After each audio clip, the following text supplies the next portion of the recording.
പാലക്കാട് ഏരിയയിലെ പണ്ടത്തെ കാലത്ത് ഈ സംക്രാന്തി സമയത്ത് ഒരുപാട് ആചാരങ്ങൾ ഉണ്ടായിരുന്നു. ഇന്ന് വളരെ കുറഞ്ഞു വരികയാണ്. ഇപ്പോഴും ചില വീട്ടിലൊക്കെ അതുണ്ട്.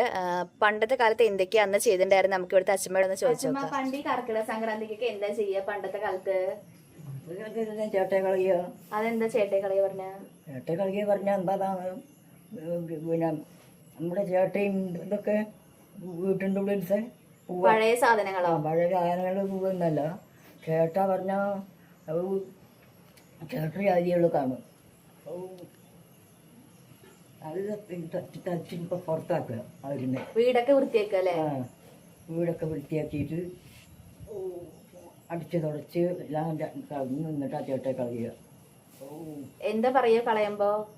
ചേട്ട പോ ശിവതികാന്ന് അങ്ങനെ പറഞ്ഞിട്ട് വീട്ടിൽ കൂടെ നടക്കുക. ഇങ്ങനെ പറഞ്ഞിട്ട് ഇങ്ങനെ ചുമരുമ്പോൾ ഇങ്ങനെ അടിക്കും. ആളുണ്ടാണ് കൊണ്ട് അങ്ങനെ എല്ലാം അടിച്ചിട്ട് അങ്ങനെ പുറത്ത് കൊണ്ടുപോയിട്ട് കളയും. എവിടെ? വെള്ളത്തിൽ കൊണ്ടൊഴുക്കുക? വെള്ളത്തിൽ തോട്ടുമാകത്തോ എന്തേലോ എവിടെയെങ്കിലും കൊണ്ടുവരണം. അപ്പൊ വേസ്റ്റ് ഒക്കെ എന്താ ചെയ്യുക? കൊട്ടയിലാക്കിട്ടോ പാത്രത്തിലാക്കിട്ടോ? അതല്ല അങ്ങനെ കൊണ്ടുവയ്ക്കുക. പഴയ പാത്രത്തിലാക്കിയിട്ട് വേസ്റ്റ് ഒക്കെ നിറച്ചിട്ട് കൊണ്ടുവയ്ക്കുക. പുഴയുടെ തൊടിയിലൊക്കെ കൊണ്ടൊക്കെ അങ്ങനെ ചെയ്യാല്ലേ? എന്നിട്ട് സംക്രാന്തിയുടെ ദിവസം എന്താ ചെയ്യാ രാവിലെ?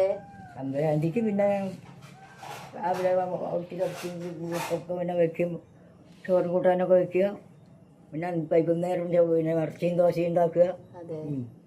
ഇതൊക്കെ തന്നെ.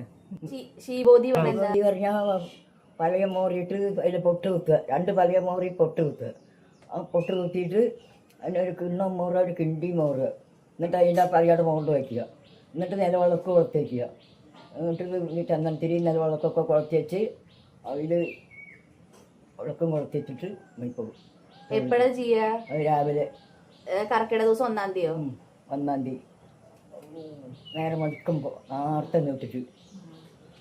അപ്പൊ പണ്ട് ഇങ്ങനെയൊക്കെ ചെയ്തിട്ടുണ്ടായിരുന്നത്. ഇന്നും പാലക്കാടിന്റെ ചില ഉള്ള ഏരിയയിൽ ഇപ്പോഴും ഇതൊക്കെ തുടർന്നുകൊണ്ടിരിക്കുന്നുണ്ട്. അപ്പൊ നമ്മളിപ്പോൾ എന്താ ചെയ്യാന്ന് വെച്ചിട്ടുണ്ടെങ്കിൽ വീടൊക്കെ ഫുള്ളൊന്ന് ക്ലീൻ ചെയ്തിടും. അത് മാത്രമേ ഇപ്പൊ ചെയ്യാറുള്ളൂ. അപ്പൊ നിങ്ങളുടെ നാട്ടിൽ എന്തൊക്കെയാണ് പ്രത്യേകത ഒന്ന് കമന്റ് ചെയ്യൂ. Thank you.